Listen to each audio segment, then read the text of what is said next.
దూరదర్శన్ యాదగిరి ప్రేక్షకులకు నమస్కారం. ధర్మ సందేహాలు కార్యక్రమానికి స్వాగతం.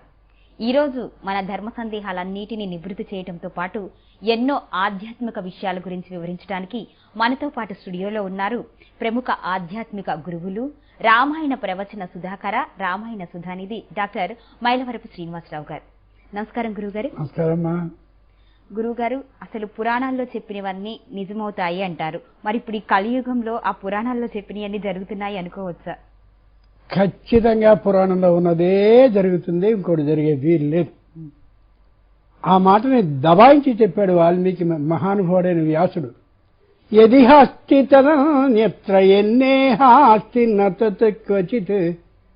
నా భారతంలో ఉన్నదే ఉంటుంది, అంతేకాక ఏదైనా జరిగితే భారతంలో ఉండుంటుంది. అదే మాటని వాల్మీకి కూడా అన్నాడు. ఉదాహరణ ఇప్పుడే పహల్గాన్ జరిగిందిగా. విశ్వామిత్రుడు వశిష్ఠుని ఆశ్రమం మీదకి దాడికి వెళ్ళాడు 10,000 మందితో. కబురు కాకరకాయ లేదు. పాపం ఆ వశిష్ఠుడు మోడీ గారి లాంటివాడు. తప్పక రెండన్నాడు. చక్కగా భోజనాలు, భక్ష్య భోజ్య సోష్య లేహ్య పానీయాలు అన్నిటితోటి మొత్తం 10,000 మందికి పెట్టాడు. భోజనం చేస్తూ ఉన్నంతసేపు విశ్వామిత్రుడు ఆలోచన ఒకటే, ఎంత బాగా పెట్టాడనే దానికంటే కబురు కాకరకాయ లేకుండా ఓ పిచ్చబాపన ఆయన ఇంతలా భోజనాలు పెట్టగలిగాడా, ఎలా పెట్టుంటాడు అడిగాడు. ఇదిగోనయ్యా, కామధేను పుత్రిక మా ఇంట్లో ఉంది ఈ ఆశ్రమంలో, ఆవిడ చలవ, అయితే అది నాకు ఇచ్చేయి. ఇవ్వను. ఆ దాంతో యుద్ధం చేశాడు విశ్వామిత్రుడు. అప్పటి వరకు సాత్విక విధానంతో ఉన్నటువంటి వశిష్ఠుడి ముందు అక్కడ ఉన్నటువంటి గోవు విపరీతంగా తరివి కొట్టింది మొత్తం వీళ్ళందరినీ. సైనికులందరూ పారిపోయారు. బాగా గుర్తుంచుకోవాలి. అక్కడితో అందరూ అనుకున్నారు వశిష్ఠుడికి విశ్వామిత్రుడికి ఉన్నటువంటి ఇబ్బంది తిరిగిపోయింది అని. మళ్ళీ విశ్వామిత్రుడు దాడి చేశాడు. ఇప్పుడు అదే జరుగుతోంది. అయిపోయింది అని అనుకుని సంతకాలన్నీ చేశాక మళ్ళీ మొదలుపెట్టారు. ఎందుకని? భారతం నిజం కాబట్టి, శ్రీమద్ రామాయణం నిజం కాబట్టి, భాగవతం కాబట్టి. అంబరీషుడు ఏం లేదు ఆయన దగ్గర, కేవలం విష్ణు చక్రం వెనకాలుంది. దుర్వాసుడు వచ్చి అంబరీషుని మీదకి కృత్య అనే రాక్షసుని పంపించాడు. నమస్కరిస్తూ ఉండిపోయాడు అంబరీషుడు. ఆ విష్ణు చక్రం పడింది వెంట, దుర్వాసుని వెంట. పరిగెత్తుకుని వెళ్ళిపోయాడు లోపలికి. ఒక్కటే గుర్తుంచుకోవాలి, ఏ విధమైన శక్తి లేనటువంటి దుర్వాసుడు ఎంతో శక్తిమంతుడు. విష్ణు చక్రం తనకి రక్షగా ఉన్నటువంటి ఆ అంబరీషుని మీదకి దాడికి వెళితే అంబరీషుణ్ణి అది రక్షించింది. అదిగో ఆ ధర్మం భారతదేశాన్ని రక్షించి తీరుతుంది, అనుమానం లేదు. అధర్మం ఏదుందో నిలువున కాలుస్తుంది, అది నిజం. ఇంతకంటే పురాణం చెప్పాల్సిందే ఉంది. ఖచ్చితంగా పురాణంలో ఉండేది జరుగుతుంది లోకంలో. గురువుగారు, ఇక మనం ఇప్పుడు వైశాఖ పౌర్ణమి వస్తుంది. వైశాఖ పౌర్ణమి విశిష్టత ఏంటి, అసలు ఎటువంటి నియమాలు పాటించాలి అని తెలుసుకునే ముందు ఒక కాల్ తీసుకుందాం. గురువుగారు నమస్కారం అండి. జై శ్రీరామ్ అండి. నా పేరు సదాశివ కుమార్ మేడం, కడప. జై శ్రీరామ్ అండి. మీ సందేహం అంటూ గురువు గారిని అడగండి. గురువుగారి పాదాలకు నమస్కారం అండి. పరమేశ్వర అర్పణం. గురువుగారు, భక్తి గొప్పదా ధర్మం గొప్పదా గురువుగారు వివరించగలని కోరుకుంటున్నాను. గురువుగారు, భక్తి గొప్పదా ధర్మం గొప్పదా? ఇట్లాంటి ప్రశ్నలు అర్థం లేనివండి. చాలా సూటిగా చెప్తున్నా. భక్తి గొప్పదా ధర్మం గొప్పదా అంటే ధర్మమే శ్రేయస్కరమైనటువంటిది. ధర్మాన్ని అనుసరించడం కోసం, ధర్మాన్ని స్థాపించడం కోసం, ధర్మం యొక్క అర్థాన్ని తెలుసుకోవడం కోసం భక్తి. అంతే తప్ప ఇది గొప్పదా అది గొప్పదా ఇది సరైనటువంటి ప్రశ్న కాదు. అన్నిటికంటే కూడా ధర్మమే గొప్పది. అలా అని చెప్పి దీనికి దానికి అంటే భక్తి కొన్ని సందర్భాల్లో అది గొప్ప, ధర్మం అన్నిటికంటే ఎప్పుడు ఎల్లకాలము గొప్పే. అది. మరో కాల్ తీసుకుందాం. గురువుగారు నమస్కారం అండి. నమస్తే అండి. నేను వి పార్వతి ఫ్రమ్ చెన్నై నుంచి మాట్లాడుతున్నా అండి. గురువు గారికి కూడా నమస్కారం, మీకు కూడా నమస్కారం అండి. అయితేనండి, నాకు నేను పూజ అవి చేసుకుంటానే ఉంటా రోజు.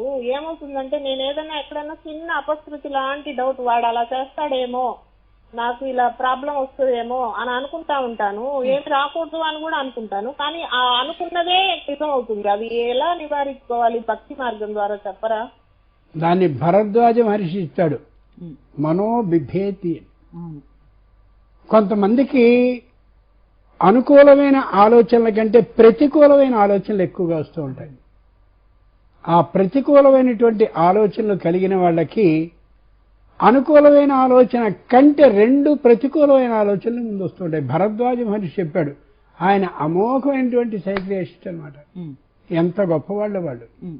అంచేత ఖచ్చితంగా ఏ పనైనా చేసేటటువంటి సందర్భంలో నాకేం కాదు, నా ఆంజనేయుడు నన్ను వెనకాలండి నడిపిస్తూ ఉంటాడు, మా రామచంద్రమూర్తి ముందుంటాడు, అట్లాంటి ధైర్యాన్ని కలిగి ఉండాలి తప్ప ఏమైనా జరుగుతుందేమో ఈ జరుగుతుందేమో అనే అనుమానమే మిమ్మల్ని ఇలా ఇబ్బంది పెడుతూ ఉంటుంది.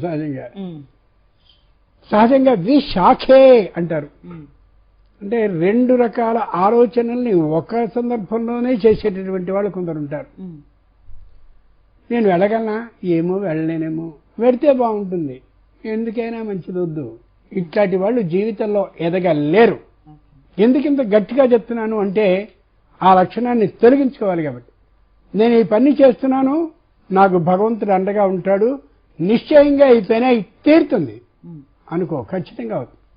ఈ ఆలోచన వచ్చినప్పుడల్లా తిట్టుకో, నిన్ను నువ్వు తిట్టుకో. భరద్వాజుడు చెప్పాడు, నిన్ను నువ్వు తిట్టుకో. ఏమిటి ఇలా ఆలోచిస్తావు బుద్ధి, మనసు ఇలా ఆలోచించకు అని తిట్టుకోవాలి. అప్పుడు మనకి బుద్ధి వస్తుంది. బుద్ధి అనేది ఎప్పుడైతే వచ్చిందో మనసు చేసే చంచలమైనటువంటి ఆటలన్నీ తొలగిపోతాయి, నిశ్చయంగా అవుతుంది.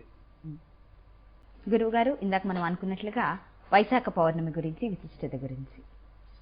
వైశాఖ పూర్ణిమ వ్యాస పూర్ణిమతో సమానం. వ్యాసుణ్ణి ఆరాధించవలసినటువంటి మాసాలు పూర్ణిమలు 4 ఉన్నాయి. ఆషాఢం, కార్తీకం, మాఘం, వైశాఖం. ఈ 4టిలోనూ ఉదయకాలంలో వెళ్లి సముద్రంలో స్నానాన్ని చేయాలి. సంవత్సరానికి 4 మార్లు గాని ఈ శరీరాన్ని ఆ ఉప్పు బాగా ఉండేటటువంటి ఆ నీళ్లలో పడేస్తే శరీరంలో ఉండేటటువంటి కొన్ని మాలిన్యాలు సంపూర్ణంగా తొలగిపోతాయి. అందుకనే పూర్వం రోజుల వాళ్ళకి గజ్జి, తామర, చిడు ఇట్లాంటి ఉండేవి కాదు. ఈవేళ చాలా మందికి చిన్న తనం దగ్గర నుంచి కూడా పొక్కులు, విక్కులు అన్నీ వచ్చేస్తున్నాయి. సముద్ర స్నానం లేదు. పైగా ఇది స్వచ్ఛమైన ఉప్పు కాదు, దాని నిండా అయోడినో బియోడినో ఏవో కలుపుతున్నారు. ఆ సముద్రం ఏదైతే ఉందో సముద్రంలో ఉన్న ఉప్పు స్వచ్ఛమైన సహజమైన ఉప్పు, దాంట్లో చేయాలి. 1. 2, తర్వాత వ్యాస పూజని చేయాలి. వ్యాసుని యొక్క విగ్రహాన్నో చిత్రాన్నో పెట్టుకుని పూజ చేయడం కాదు వ్యాస పూజ అంటే. ఏ వ్యాసుడు అష్టాదశ పురాణాలని రాశారో అందులో భాగవతాన్ని అమోఘంగా చుక్కల మధ్య చంద్రుడిలాగా ఉండే గ్రంథం దాన్ని రాశారో దాంట్లో కనీసం కొంతైనా అర్థం చేసుకుంటూ చదవాలి, ఊరికే గుడ్డిగా చదవడం కాదు. గేయం గీతా నామ సహస్రం, భగవద్గీత ఒక అధ్యాయాన్ని అర్థం చేసుకుంటూ చదువు. ఏదో శ్లోకానైనా సరే అర్థం చేసుకుంటూ చదివి 10 మందికి చెప్పు. లేదా విష్ణు సహస్రనామాన్ని ఇష్టపూర్వకంగా ఆలోచించుకుంటూ అర్థాన్ని తెలుసుకుంటూ చదువు. అది వ్యాస పూజ అవుతుంది తప్ప వ్యాసుడికి పుష్పాలు, కొబ్బరికాయలు, అరటిపళ్ళు ఇవేవి కాదు. ఇంకో అతి ముఖ్యమైన విషయం, వైశాఖం అనేటటువంటి మాసానికి మాధవ మాసం అని పేరు. మొత్తం మహావిష్ణువు అర్చనే సాగిపోతూ ఉంటుంది ఈ నెల మొత్తము. ఇవాళ ఉంది ఈరోజు వృషభే స్వాతి నక్షత్రే చతుర్దశ్యాం మహాదినే. ఈవేళ చతుర్దశి తిథి, సరైన వైశాఖ మాసం, స్వాతి నక్షత్రం, అతియోగం, గరజీకరణం, ఇన్ని అద్భుతమైనటువంటి కాలాలు. ఈవేళ నృసింహస్వామి పుట్టాడు. ఈ నృసింహుణ్ణి ఈవేళ స్తంభంలోంచి పుట్టింది ఈరోజు. ఈవేళ ఇదిగో వ్యాస పూర్ణిమ వస్తుందే, ఆ రోజున కూడా చెయ్యాలి. అప్పుడు నిజమైనటువంటి శక్తి వస్తుంది. ఇంకోటి, ఈవేళ చేసేటటువంటి ఏ చతుర్దశి ఉందో ఇది మృత్యుం నమామ్యహం, మృత్యు దోషం లేకుండా చేస్తూ మృత్యువుకి మృత్యువు అయినటువంటి వాడు మహానుభావుడు ఆయన. కాబట్టి వ్యాస పూర్ణిమ నాడు కూడా వ్యాసుని ఆరాధిస్తూ ఉంటే విష్ణు సహస్రనామంలో అమృత్యు అని కనిపిస్తుంది. ఆ నామానికి ఇదే అర్థం వస్తూ ఉంటుంది. అంత గొప్ప శక్తివంతమైనటువంటి రోజు వ్యాస పూర్ణిమ. గురుగారు, ఒక కాల్ తీసుకుందాము. నమస్కారం అండి. హలో, శుభోదయం అమ్మా. శుభోదయం అండి. మీ పేరు ఎక్కడి నుంచి కాల్ చేస్తున్నారు? నా పేరు సుబ్బలక్ష్మి, రాజమండ్రి నుంచి మాట్లాడుతున్నానమ్మా. గురుగారు నమస్కారం అండి. నమస్కారం. పాదాభివందనాలు గురుగారు. సౌభాగ్యవతి పరమేశ్వరార్పణం. గురుగారు, నాకు ఎప్పటి నుంచో ఒక సందేహం అండి. అది రాక్షసులు అంటే ఎవరు, బ్రహ్మ రాక్షసులు అంటే ఎవరు, అది కొంచెం వివరించవలసిందిగా కోరుతున్నాను గురుగారు. చాలా మంచి ప్రశ్న. అంటే ఎప్పుడు మంచి ప్రశ్నలే అడుగుతారు. శరీరంలో ఒక ఉత్సాహం కలుగుతూ ఉంటాం. తపశ్శక్తి బ్రహ్మాండంగా ఉన్నటువంటి వాళ్ళు ఇద్దరండి, దేవతలు, రాక్షసులు. దేవతలు తమకున్నటువంటి తపశ్శక్తి ద్వారా లోకంలో ఎవరికైనా కష్టాన్ని ఎవరైనా కలిగిస్తూ ఉంటే వాళ్ళని వధించి రక్షణ చేస్తారు. రాక్షసులు తమ దగ్గర ఉన్నటువంటి తపశ్శక్తి ద్వారా ఈ సజ్జనులైనటువంటి వాళ్ళని వధిస్తూ ఉంటారు. దేవతలకి రాక్షసులకి తపశ్శక్తి అమోఘంగా ఉంటుంది, మామూలుగా ఉండదు. ఈ రాక్షసులే బ్రహ్మ వంశంలో కాని పుట్టినట్టయితే వాళ్ళు బ్రహ్మ రాక్షసులు అవుతారు. విశ్వావసో పుత్ర, విశ్రవుడు అనే మహానుభావుడు ఉన్నాడు. ఆయన చాలా గొప్పవాడు. ఆ విశ్రవసుని పుత్రుడు వైశ్రవసుడు, వాడే రావణాసురుడు. ఆ బ్రహ్మ వంశంలో, బ్రహ్మ అంటే బ్రాహ్మణ వంశంలో పుట్టినటువంటి వాడు. రక్షో లక్షణాలంటే రాక్షస లక్షణాలు కలిగిన వాడు. అటువంటి ఆ లక్షణాలు ఈ కులంలో అసలు పుట్టవు, కానీ ఆ వంశంలో పుట్టాయి. అంచేత అతన్ని బ్రహ్మ రాక్షస అంటారు. రాక్షసులు అంటే చెప్పాను కదా, అంతే. అంచేతనే పూర్వ మాట చెప్తూ ఉండేవారు, జ్ఞానాయ దానాయ చ రక్షణాయ. బాగా అమోఘమైనటువంటి డబ్బు కానీ జ్ఞానం కానీ ఉన్నట్టయితే సజ్జనులు జ్ఞానాన్ని 10 మందికి పంచుతారు, ధనాన్ని అందరికీ అలా సౌకర్యవంతంగా ఉండేలాగా యథార్థాన్ని గుర్తించి అర్హతని గుర్తించి ఇస్తూ ఉంటారు. ఎవరికైనా కష్టం కలుగుతూ ఉంటే రక్షిస్తూ ఉంటారు. ఇదే విపరీతమే తత్. ఇదే దుర్మార్గులకు కానీ వచ్చినట్టయితే, చదువు వచ్చినా డబ్బు వచ్చినా ఇంకోటి వచ్చినా ఆ చదువు మీద వక్ర భాష్యాలు చెప్తూ మొదలు పెడతారు వాళ్ళు ఇష్టమైనట్టుగా. జాతకాలు అబద్ధమా, జాతకాలు నిజం కదా, అబద్ధమే, అన్ని అబద్ధమే, వాస్తు లేదు, ఇవన్నీ ఇట్లా మాట్లాడుతుంటారు. ఇది వక్ర భాష్యం ఉంటారు. అంచేత దుర్మార్గుడికి కానీ చదువు వస్తే ఇట్లా విపరీత వ్యాఖ్యలు చేస్తాడు. దుర్మార్గుడికి ధనంగాని వచ్చినట్టయితే విపరీతమైన అహంకారంతో ఎన్నైనా చెడ్డ పనులు చేస్తాడు. దుర్మార్గుడికి శక్తిగాని వచ్చినట్టయితే ఎవరిని, సజ్జనులందరినీ కూడా ఖచ్చితంగా పీడిస్తూ ఉంటాడు. అంచేత రాక్షసుడికి దేవతలకి తేడా తపశ్శక్తిలో సమానం అయినప్పటికీ కూడా లోక నాశనానికి ఉపయోగిస్తాడు రాక్షసుడు, లోక రక్షణానికి ఉపయోగిస్తాడు దైవం. అది ఇక్కడ తేడా. అదే వాడు బ్రాహ్మణ వంశంలో పుట్టి ఉన్నట్టయితే వాడు బ్రహ్మ రాక్షసుడు అవుతాడు. అందుకనే ఆంజనేయ స్వామి నాడు, నువ్వు బ్రహ్మవేత్తలందరినీ కూడా తక్కువగా మాట్లాడదామని అనుకుంటున్నావా? ఏ రామచంద్రమూర్తి బ్రహ్మవేత్తో అతన్ని గాని తక్కువగా మాట్లాడేవాడివైతే అసలు నీ గురించి నీకేమీ తెలియనట్టే, మీ నాన్నని అవమానపరిచినట్టే అన్నాడు కూడా. ఆశ్చర్యం కాదు, గుర్తుంచుకోవాలి. మరో కాల్ తీసుకుందాం గురువుగారు. నమస్కారం అండి. నమస్కారం అండి. నమస్కారం అండి. మీ పేరు ఎక్కడి నుంచి కాల్ చేస్తున్నారండి? పచ్చ నరసింహారెడ్డి, చెన్నారావుపేట, వరంగల్ జిల్లా నుండి మాట్లాడుతున్నానండి. ఈ రోజు నరసింహ జయంతి. అంటే ఆ నరసింహుని యొక్క గొప్పతనం, నరసింహుడు ఎలా జన్మించాడు అతని గురించి వివరించగలరని నా ధర్మ సందేహం అండి. గాలిన్ కుంభిని నగ్గిని నంబువల ఆకాశస్థలిన్ దిక్కులన్ రేలన్ ఘస్త్రములన్. వాడు అడిగాడు హిరణ్యకశిపుడు, బ్రహ్మాండమైన తపస్సు చేశాడు. తపస్సు చేస్తే ఏం అడగాలి? నేను సుఖంగా ఉండాలి, మంచి ఇల్లు కొనుక్కోవాలి, పిల్లలందరూ ఎదగాలి, నా చుట్టుపక్కల ఉండే వాళ్ళందరూ ఇలా ఉండాలి. వాడల్లా అడగల. నేను రాత్రి చావకూడదు, పగలు చావకూడదు, రాత్రి పగలు మధ్యకాలంలో చావకూడదు, ప్రాణం ఉన్న వాటితో చావకూడదు, ప్రాణం లేని వాటితో చావకూడదు. మొత్తం ఇలా పెద్ద జాబితా అంతా చదివాడు. వరం ఇచ్చేటటువంటి దైవం అన్నాడు, రే నీలాగే చాలా మంది అడిగారురా, కానీ ఎవడు బతికలేడు, అందరూ తెచ్చారు, విష్ణువు చంపాడు, ఆలోచించుకోడిగన్నాడు.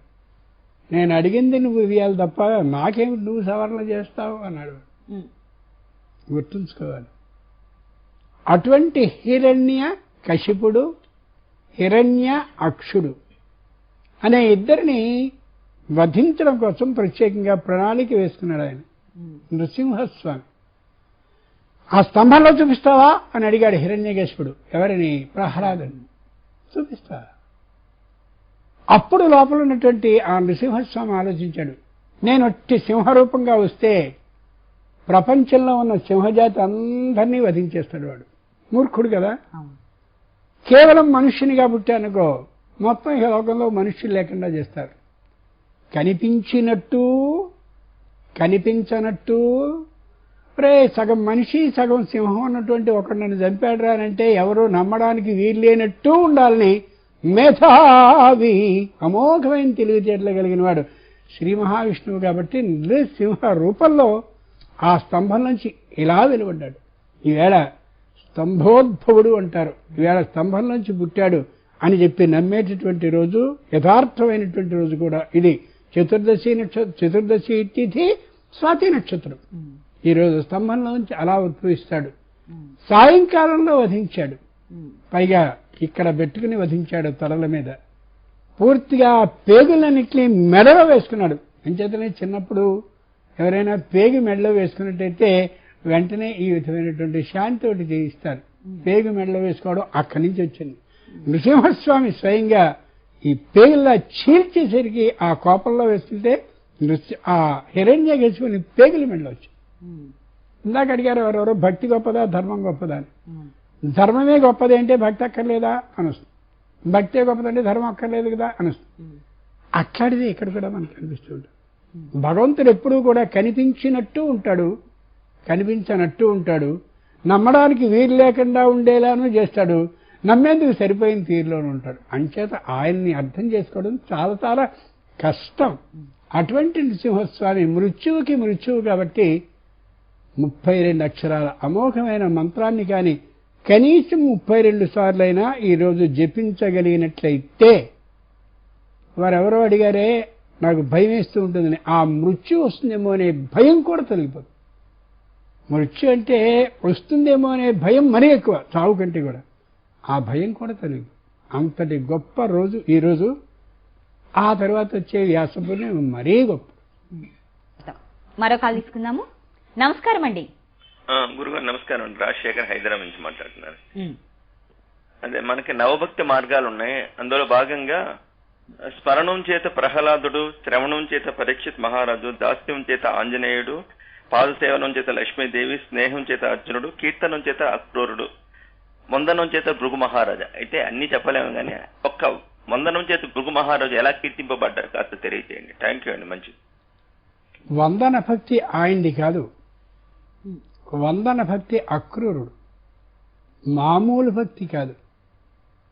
కృష్ణుడు అలా యమునా నది ఒడ్డున వెళుతూ అలా ఒకసారి అడుగు వేస్తే ఆ అడుగుని ధ్యానిస్తూ ఈ అడుగు శ్రీకృష్ణునిది. ఆ శ్రీకృష్ణుని యొక్క రూపం ఇలా ఉంటుంది. అన్ని అన్ని అన్ని గొప్పతనం కలిగినటువంటి లక్షణాలు, ఉత్తమమైనటువంటివి కలిగిన వాడు ఆయన. అనే కనిపించేటటువంటి శిఖతాపాదం అంటే ఇసుకలో పడ్డటువంటి పాదపు ముద్రని ధ్యానిస్తూ అమోఘమైన భక్తి తత్పరతను ప్రదర్శించాడు ఆయన. సామాన్యమైనది కాదు. బాగా ఆలోచించి చూడాలి. మన ఇంటి నుంచి మన పిల్లవాడు కానీ విదేశాలకు వెళ్ళిపోయినట్టయితే వాడికి సంబంధించినటువంటి ఏ చొక్కానో వాడు వాడే వస్తువు మరోటో కనిపిస్తే అది చూసినప్పుడల్లా వాడే గుర్తొస్తూ ఉంటాడు. చాలా పదిలంగా చాలా జాగ్రత్తగా ఉంచుకుంటూ ఉంటాం. అటువంటి అమోఘమైన సున్నితమైన స్మృతితో భక్తి రూపంగా సేవించిన వాడు అక్రూరుడు. సామాన్యుడు కాదు. చెప్పదలిచిందేదో నిర్భయంగా చెప్పేవాడు. అంతటి ఉత్తమమైనటువంటి లక్షణం కలిగిన ఆయన. మరో కాల్ తీసుకుందాం గురుగారు. నమస్కారం అండి. నమస్కారం అండి. నమస్తే మేడం, బాగున్నారా? బాగున్నానండి. మీ పేరు, ఎక్కడి నుంచి కాల్ చేస్తున్నారు? మాది మార్కాపురం జిల్లా, కే కొత్తపల్లి ప్రకాశం. మీ సందేహం అడగండి. స్వామి. హలో, మాట్లాడండి అమ్మా, వినిపిస్తుంది. హలో, నమస్తే గురుగారు. నమస్తే గురుగారు. మంచిదమ్మా. నాకు కళలో అమ్మవారి రూపం కానొస్తుంది స్వామి. అది ఎందువల్ల అని అర్థం కాలేదు స్వామి. కళలో కనిపించేది ఏది నిజం కాదు. స్వప్న స్థిరిత. కళలు 3 విధాలుగా వస్తాయి. అవునా స్వామి? ఒకటి చింతిత స్వప్నం. పొద్దు నుంచి రాత్రి వరకు ఏదైనా మనం మాట్లాడుకుంటే అదే ఒక కళగా వస్తుంది, అది సరికాదు. రెండవది వ్యాధిజ స్వప్నం. అంటే శరీరంలో పిత్త ప్రకోపం కలిగినప్పుడు ఆ పైత్య ప్రభావం కారణంగా ప్రతి క్షణం ఒక కళ వస్తూ ఉంటుంది, పగలు రాత్రి మధ్యాహ్నం. ఇంకా కొంతమంది ఉత్తములైతే కలవరింతలు మొదలెడతారు, పక్క వాళ్ళని నిద్ర లేపేస్తూ ఉంటారు కూడాను. అది కూడా నిజం కాదు. మూడవది ఉందే యాదృచ్ఛిక స్వప్నం అంటారు, దానంతరం అది వస్తుంది. త్రిజటకి స్వప్నం వచ్చింది శ్రీమద్ రామాయణం సుందరకాండలో.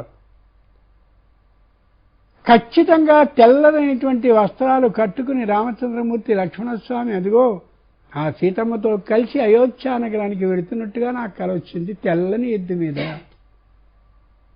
కాబట్టి ఈవిడ్ని ఏ విధంగానూ అనొద్దని త్రిజట స్వయంగా చెప్పింది అక్కడ. అది నిజమైనటువంటి కళ. ఇంకో మాట కూడా, లంకకు ఒక కోతొచ్చి లంకా నగరాన్ని తగలబెడతాడు, అప్పుడు నమ్మారు. ఎందుకని? కోతి ఏమైనా ఏం చేస్తుంది? చెట్లు విరుస్తుంది, కొమ్మలు విరుస్తుంది, ఆకుల్ని రాల్చేస్తుంది, పళ్ళు తినేస్తుంది, అన్నీ చేస్తుంది, హడావుడి చేస్తుంది. అంతేగాని కోతి లంక కోటి వచ్చి అది మొత్తం తగలబెడుతుంది లంకనగానే ఆంజనేయుడికి ఆహా ఆ వచ్చిన కోతి నేనే కాబట్టి నేను చేయాల్సిన పని ఏమిటో నాకు అర్థమయ్యేలా చెప్పాడు రామచంద్రమూర్తి స్వప్న రూపంలో త్రిజటకు వచ్చి అనుకున్నాడు. జత కళలు వచ్చినవన్నీ నిజాలు కాదు. ఆ కళ నిజమైంది అనేటటువంటి, నిజం అవుతుంది అనేటటువంటి భయంతో ఉండకండి. నాకు ఇలా కళ వచ్చిందని ఏం చేయాలంటే ఇలాగా అయితే సరే ఇచ్చే అచ్చే ఇచ్చే అని మొత్తం తలని కళ్యాణకట్ట చేస్తారు, ఇబ్బంది పెడతారు. ఎప్పుడూ నమ్మద్దు. కళ అనుకోకుండా వచ్చినటువంటి కళ మాత్రమే నిజం, మరొకటి కాదు. మరో కాల్ తీసుకుందాం గురువుగారు. నమస్కారం అండి. నమస్కారం మేడం. మీ పేరు ఎక్కడి నుంచి కాల్ చేస్తున్నారండి? నా పేరు భూషణం మేడం, రావిరాల. మీ సందేహం గురువు గారికి చెప్పండి. గురుగారు నమస్కారం. నమస్కారం. గురుగారు, ఆంజనేయ స్వామి బ్రహ్మచారి కదా, సువర్చలన దేవిని ఎందుకు పెళ్లి చేసుకోవాల్సిందో తెలియజేయండి గురుగారు. బ్రహ్మచారి అనే మాటకి పెళ్లి కానివాడు అనేది అర్థం కాదు.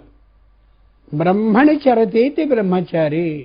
కేవలం బ్రహ్మ పదార్థం మీదే ధ్యాస ఉంటూ దానిలోనే తిరిగాడేటువంటి బుద్ధి మనసు అన్నీ కలిగినటువంటి వాడు బ్రహ్మచారి. అటువంటి వానికి సువర్చలా అమోఘమైనటువంటి తేజస్సుని తేగలిగినటువంటి శక్తి ఉన్నది ఏది ఉంటుందో కిరణం, ఆ జ్ఞాన కిరణం ఆంజనేయునికి వస్తుంది కాబట్టి సువర్చల. మరి మా ఊళ్ళో చేస్తున్నారండి, అన్ని ఊళ్ళలోనే చేస్తున్నారండి ఆంజనేయ స్వామి కళ్యాణం సువర్చలతో.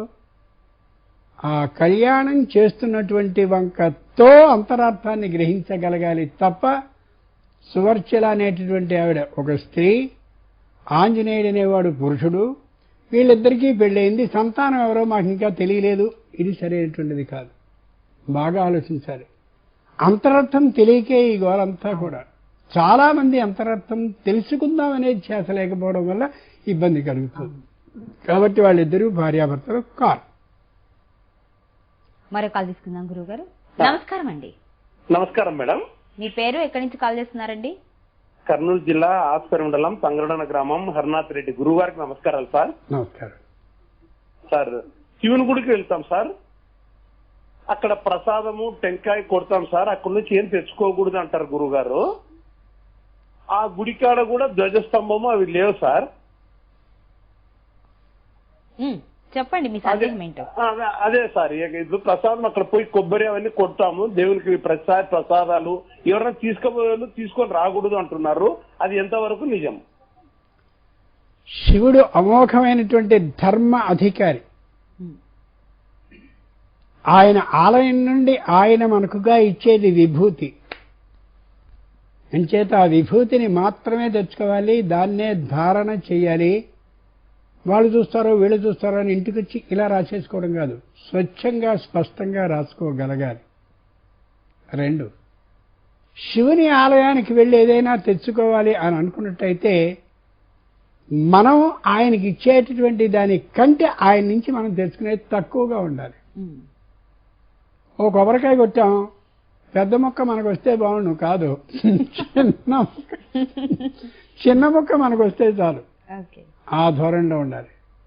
పైగా ఏ అర్చకుడైతే అక్కడుండి చక్కగా మీకు నమక చమకపూర్వకమైన మంత్రాన్ని చదివాడో, యథాశక్తి తుభ్యం అహం సంప్రదదే నమమ, నేను నీకు ఇష్టపూర్వకంగా ఇస్తున్నానయ్యా అని చెప్పి ఆయనకి పాదాభివందనం చేసి ఇవ్వాలి ఆ ద్రవ్యాన్ని. శివ ఆలయం నుంచి తెచ్చుకునేది ఏది కూడా మనం వేసేదానికంటే మించి ఉండేలా చూసుకోవాలి తప్ప ఆయన ద్రవ్యాన్ని మనం తెచ్చుకోకూడదు. విష్ణువాలయానికి శివాలయానికి భేదం అదే. విష్ణువు అన్నీ ఉండి ఏమీ లేకుండా ఉండేవాడు, ఏమీ లేకుండా ఉండి ఎంతో ఉన్నట్టుగా ఉండేవాడు విష్ణువు. అదేమిటండి, విష్ణువాలయంలో బాగా డబ్బులుంటాయి. విష్ణువు యొక్క అమోఘమైన గొప్పదనం అంతా లక్ష్మీదేవిదే, అంతే అనుమానం ఏమాత్రము. లక్ష్మీం క్షీరసముద్రరాజతనయాం, ఆవిడికి 21 మంది తోబుట్టు ఉన్నారు, ఈయనకి ఎవరున్నారు?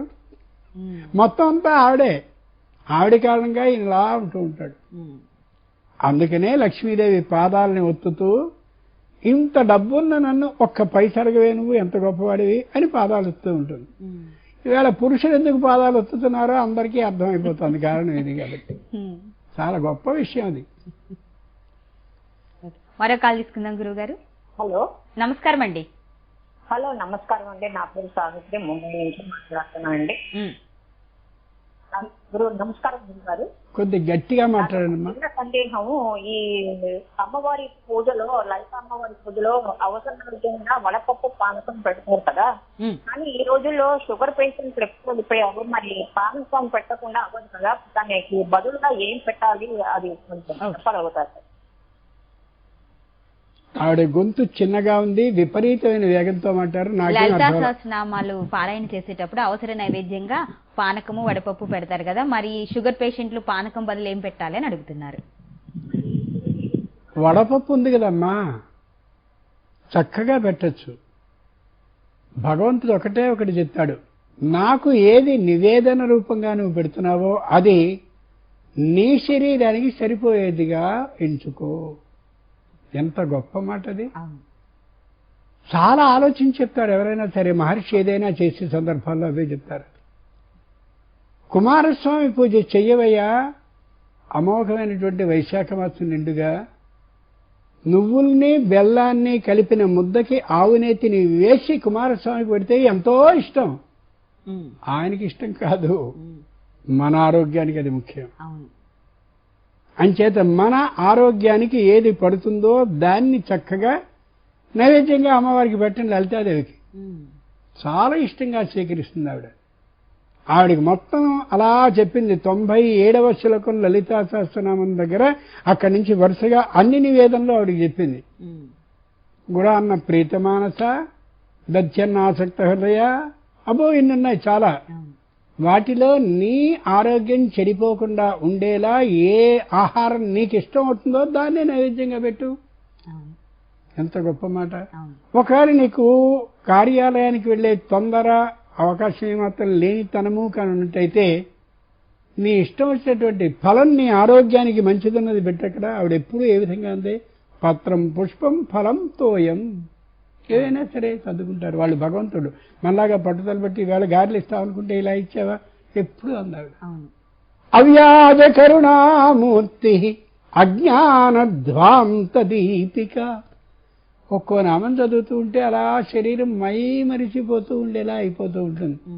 దాని అర్థాన్ని చదువుతూ ఉంటే లలితా సహస్రనామం ఒక్కో నామం దగ్గర ఆగిపోయి తర్వాత మర్చిపోయి అక్కడే అక్కడే అక్కడే గిరిగిరా గిరిగిరా తిరుగుతూ ఉంటుంది. అంత గొప్ప తల్లి ఆవిడ. అదే ఏది పెట్టినా కాదు అని అనదు. మరో కాల్ తీసుకుందాం గురువు గారు. నమస్కారం అండి. నమస్కారం అండి, మీ పేరు? దుర్గారాయణ అండి, భీమడల నుంచి మాట్లాడుతున్నానండి. గురువు గారికి నమస్కారం అండి. అయ్యా నమస్కారం. అయ్యా, అన్ని ఆశ్రమాల కంటే గృహస్థు ఆశ్రమం చాలా గొప్పదని విన్నానండి. మరి ఆ గృహస్థులు ఈ రోజున పెళ్లి కాని వారితో ఉపవాసాలు చేయించటం, వయసు మళ్ళిన వారితో ఉపవాసాలు చేయించటం అది ఎంతవరకు ధర్మము అండి, చెయ్యాలా అండి? కొంచెం తెలియజేస్తారని ప్రార్థిస్తున్నానండి. ఈ ప్రశ్న అడుగుతున్న సమయంలోనే అది ధర్మం కాదని మీకు తెలుసు. ధర్మం కాదనే విషయాన్ని నా చేత చెప్పించాలని ఇంకోసారి ఆలోచించాను. అందరికి తెలియాలి కదండి, పామర్లు అండి మేము. లేదు ఒక్క మాట చెప్తాను వినండి. కాదు సార్ అండి, మేము పామర్లు అండి. ఇలాంటి ఆచార్యులు చెప్పారనుకోండి, అది విని కొంచెం ఏమైనా మారతారనండి, అంతకంటే లేదండి. ప్రపంచంలో అందరినీ మార్చడం అనేది మన తరం కాదు, విష్ణు తరం కూడా కాల.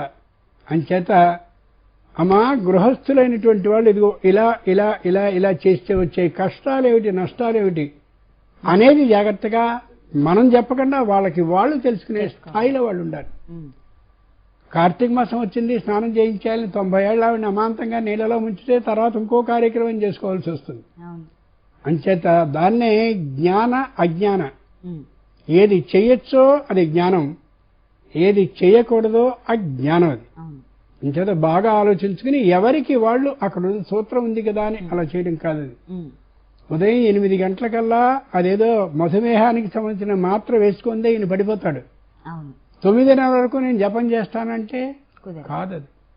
అంచేత లోక ధర్మాన్ని శరీర ధర్మాన్ని ఆలోచించి మాత్రమే చేయాలి. శరీరమాద్యం కలు ధర్మ సాధనం. ఈ శరీరం ఉంటే కదా ధర్మాన్ని చేయగలం. కాబట్టి దాన్ని బట్టి ఎవరికి వాళ్ళు ఆలోచించుకోవాలి తప్ప వాళ్ళకేదో మనం ఉపదేశం చేస్తే వాళ్ళు మారతారు అనేది ఏమాత్రము సరైన విషయం కాదు. మారరు కూడా, వాళ్ళ చేదస్థం వాళ్ళకి అలాగే ఉంటూ ఉంటుంది.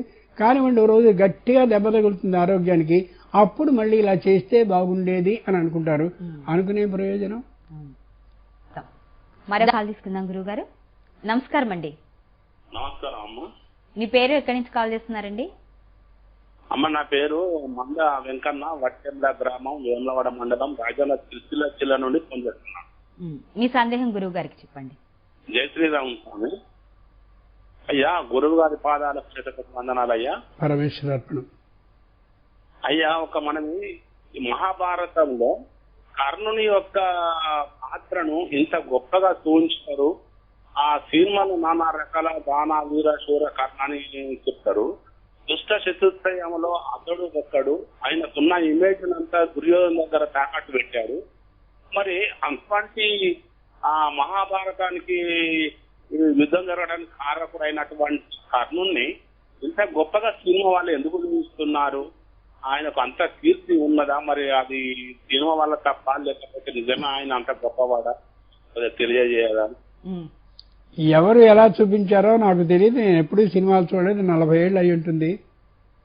కర్ణుడు అంతటి నీచుడు మరొకడు లేడు. అంచేతనే భారతంలో దుష్ట చతుష్టయంలో వాడిని వండబెట్టారు. వాడికి పుట్టుకతో సహజంగా కవచ కుండలాలు 2 వస్తే ఇంద్రుడు వచ్చి అడిగితే శక్తి అనే ఆయుధాన్ని నాకు ఇచ్చేటట్లయితే నేను ఇది ఇస్తాను, 2 అమ్మేశాడు వాడు. తండ్రి సహజంగా పుట్టుకతో ఇచ్చినటువంటి అమోఘమైన వాటిని అమ్మినటువంటి పరవ నికృష్టుడు నీచుడు వాడు. అయోనిజ అయినటువంటి మహాద్భుతమైన శక్తిమతి అయినటువంటి ద్రౌపది అగ్నిగుండంలోంచి అలా పుట్టినటువంటి ఉత్తమురాలు, ఆవిడ యొక్క వస్త్రాలను వలవాల్సింది అని చెప్పి సూచించిన దుర్మార్గుడు వీడు. చరిత్రని జాగ్రత్తగా మనం తెలుసుకోగలగాలి.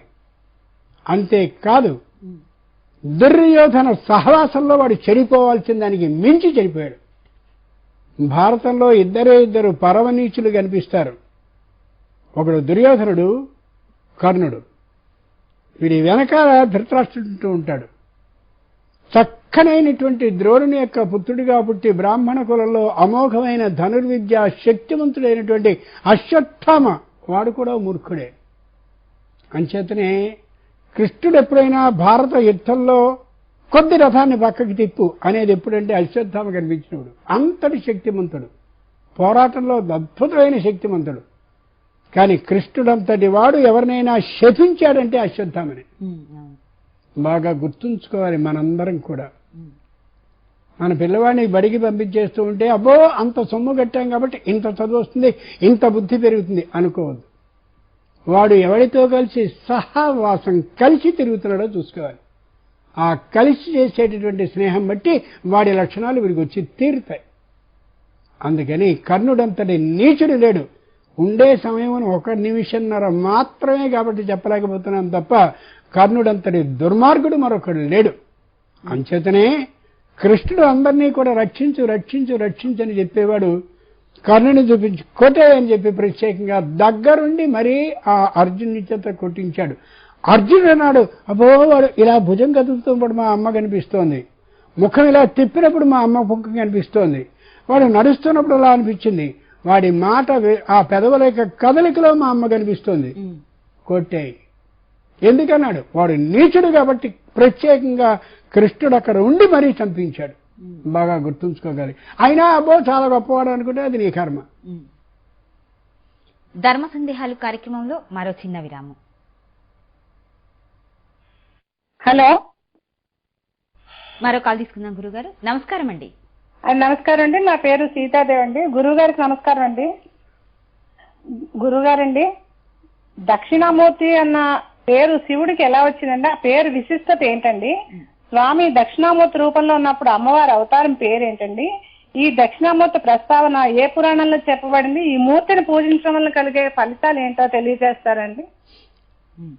మనం ఈవేళ శ్రీకాళహస్తి ఆలయానికి అని వెళ్ళినట్టయితే మొట్టమొదటి కనిపించేది దక్షిణామూర్తి. మనకి ఈ బుద్ధి ఉంది. బుద్ధి అనేది ఆలోచించాలి అంటే ఆలోచన కిరణాన్ని అలా అందించేటటువంటి మహానుభావుడు దక్షిణామూర్తి. బుద్ధి అమాంతంగా ఆలోచించదు. ఆలోచన కిరణం తనలో ప్రసరింపబడ్డప్పుడు మాత్రమే ఆలోచనని స్ఫురింపజేస్తుంది. ఓ అద్దం ఉంది, అద్దం ప్రతిబింబించాలి అంటే అద్దానికి ముందు ఏదో ఒకటి నిలబడాలి, నిలబడ్డప్పుడు ప్రతిబింబిస్తుంది. అలా బుద్ధికి చైతన్యాన్ని ఇచ్చేటటువంటి శక్తి కలిగిన మూర్తి దక్షిణామూర్తి.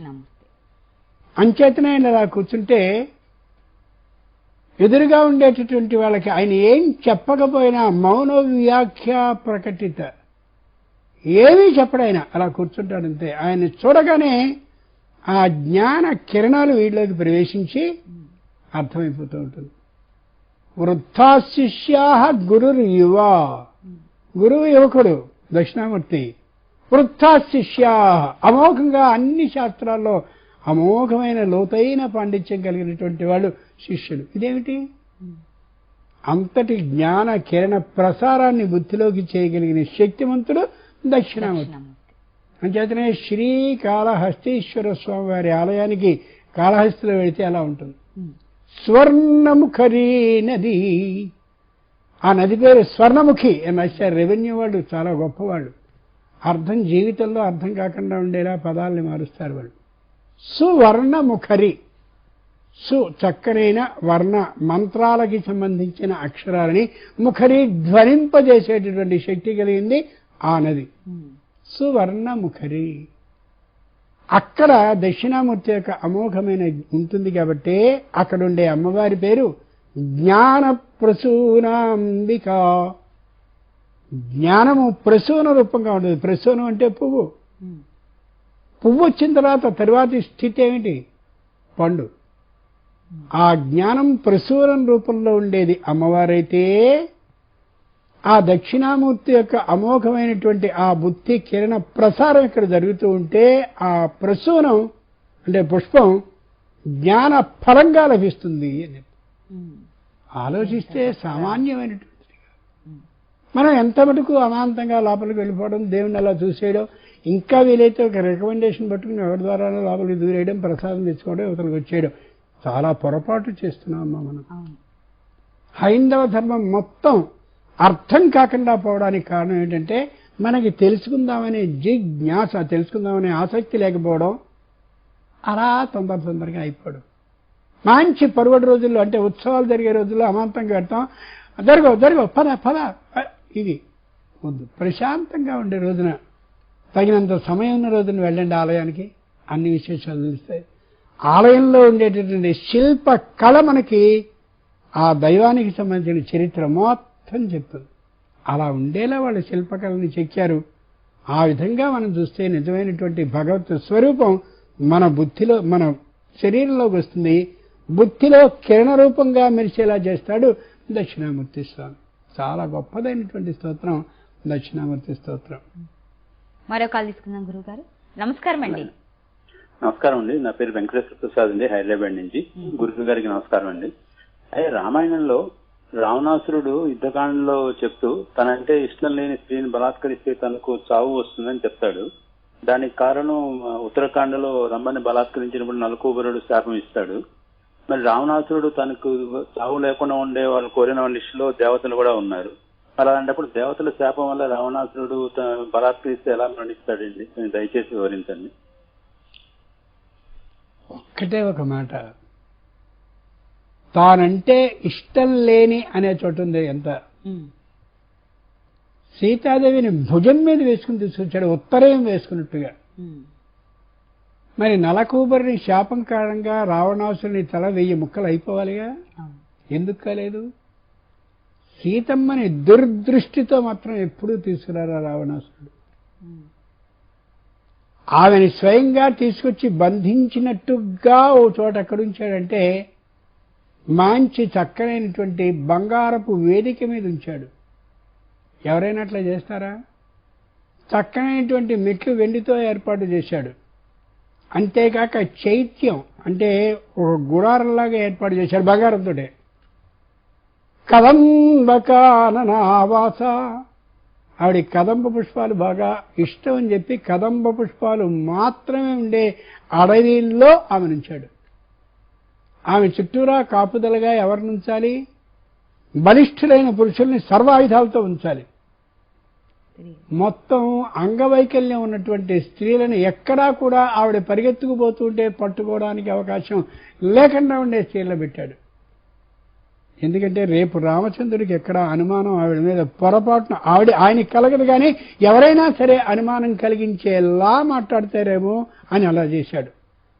అంచేతనే రావణుని యొక్క తల ఏ విధంగానూ వక్కలు కాలేదు. బాగా గుర్తుంచుకుని చూసినట్లయితే పురాణం లోపలికి కానీ వెళ్ళినట్టయితే పైకోలా ఉంటుంది, లో దృష్టితో చూస్తే మరోలా ఉంటుంది. ఆ దృష్టిని తెలుసుకున్న రోజున ఈ ఇబ్బందులు మనకి రావు. మంచి ప్రశ్న వేశారు వారు. మరో కాల్ తీసుకుందాము. నమస్కారం అండి. నమస్కారం అండి. మీ పేరు ఎక్కడి నుంచి కాల్ చేస్తున్నారు? నా పేరు ప్రభాకర్ రావు అండి. నేను వైజాగ్ మాట్లాడుతుంది. గురువు గారికి నమస్కారం అండి. ఏమండి, మనకి రామాయణంలో గాని భారతంలో గాని మోక్షానికి ఫలశ్రుతి గల కాండం ఏంటండి? మోక్షాన్ని ఇచ్చే ఫలశ్రుతి కాండం ఏంటి అంటున్నారు? మోక్షానికి ఫలశ్రుతి అనే కాండం ఒక్కటే గుర్తుంచుకోవాలండి. ప్రతి కాండము కూడా మోక్షాన్ని అందించేటటువంటిదే శ్రీమద్ రామాయణంలో. అలాగే భారతంలో కూడా అంతే. భారత పంచమో వేద, 5వ వేదం. వేదంలో ఏ మంత్రమైనా సరే అలా నిరంతరం కాని మననం చేస్తే స్పష్టంగా మోక్షానికి తీసుకుపోయేదే. చతుర్వర్గ ఫలం రుణాం, అమోఘమైనటువంటి శక్తిని ఇచ్చేటటువంటిది అది. ఇంకో విశేషం, శ్రీమద్ రామాయణంలో ఉండే కాండలే కాక భారతంలో ఉన్నదే కాక భాగవతం మరీ దగ్గరగా ఉంటూ ఉంటుంది. శ్రీ కైవల్య పదంబు చేరుటకునై చింతించదన్, కైవల్యానికి వెళ్ళాలి. నిష్ఠతో కానీ మనం దీన్ని చదవాలి అని అనుకుని ఏ కాండని శ్రీమద్ రామాయణంలో, ఏ పర్వాన్ని భారతంలో, ఏ స్కంధాన్ని భాగవతంలో చదివినా ఖచ్చితంగా మోక్షప్రాప్తి కలిగి తీరుతుంది. అంతేకాదు మనం చదివే విష్ణు సహస్రనామం, మనం చదివేటటువంటి భగవద్గీత, ఇవన్నీ కూడా మోక్షాన్ని అందించేటటువంటివి. అయితే కాసేపు ఇది కాసేపు అది కాసేపు అది కాకుండా బాగా మందంగా ఉండేటటువంటి ఇనప బద్దెని ఎప్పటికప్పుడు బాగా అరగదీస్తూ ఉంటే ఎంత చక్కనైన పదును కలిగిన చాకుగానో కత్తిలానో మారుతుందో అలా దాన్ని మననం చేయాలి అని చెప్పారు వాళ్ళు. మననం అంటే నోటితో చదివేయడం కాదు, చదివిన దాన్ని బుద్ధికి అందించి ఏమిటి ఇలా ఉంది అని కానీ దాన్ని బాగా మథించినట్టయితే ఏర్పాటు అయ్యేటటువంటిది, హృదయం నిండుగా నిలబడి ఉండేది, అది మననం. అలా చేసినప్పుడు అన్ని మోక్షాన్ని ఇచ్చేవే. అందుకనే శ్రీమద్ రామాయణంలో 7 కాండల్లో కాండ మొత్తం యుద్ధమే. భారతంలో ఉండే 18 పర్వాల్లోనూ 5 పర్వాలు మొత్తంతో యుద్ధ పంచకం అని పేరు. మరి చదవగానే వెంటనే యుద్ధం చేద్దామని అనిపించదు. ఎందుకని? ఓ దిక్కుమాలిన సినిమా చూస్తే మంచి దెబ్బలాట్లుండే దాంట్లో అయితే వాడు వస్తేనే ఒక్కొక్కటి ప్రతివాడు ఇలా గుద్దుకుంటూ వస్తుంటాడు. ఎందుకని? ఆ పట్టిది వీడికి. మరి భారత రామాయణాలు చదివితే ఎందుకు రావట్లా?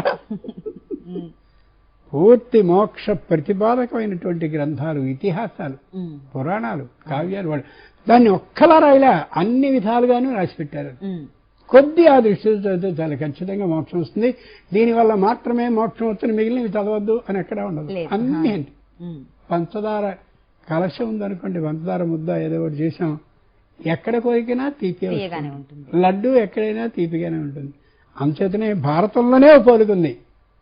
చక్కనైనటువంటి తేనె నిండిన కొండకి ఎక్కడ చిల్లు పెట్టినా తేనే వస్తుంది అంటుంది. అంత అద్భుతమైనటువంటి గ్రంథాలు. మన అదృష్టానికి శ్రీమద్ రామాయణ, భారత, భాగవతాలు మూడు కళ్ళు. దాన్ని కానీ చూడగలిగితే జీవితం ఆనందమయం అయిపోతూ ఉంటుంది. మరో కాల్ తీసుకుందాం గురుగారు. నమస్కారం అండి. హలో, నమస్కారం అండి. నమస్కారం అండి. నా పేరు రమ్య, అర్ధనారీశ్వరమూర్తి. రమ్య, కొంచెం గట్టిగా మాట్లాడండి, మీ వాయిస్ అసలు వినిపించట్లేదు. అర్ధనారీశ్వరమూర్తి యొక్క తత్వం చెప్పండి. ఓకేనండి. ఇంకొకటి కాత్యాయని దేవి వ్రతం ఒకే ఒక్క ప్రశ్న చెప్పమ్మా. ఒక్క ప్రశ్న అడగండి. అది అర్ధనారీశ్వరుడు గురించా కాత్యాయని వ్రతం గురించా, ఏది చెప్పమంటారండి? అర్ధనారీశ్వరం అంటే ఈ కుడి ముక్కు రంధ్రం ఉంది, ఇది ఉష్ణతని కలిగిస్తూ ఉంటుంది. ఎడమ ముక్కు రంధ్రం శీతలత్వాన్ని ఏర్పాటు చేస్తుంది. ఈ వేడిమి, చల్లదనం రెండు ఒకే చోట ఉండడం అర్ధనారీశ్వరం.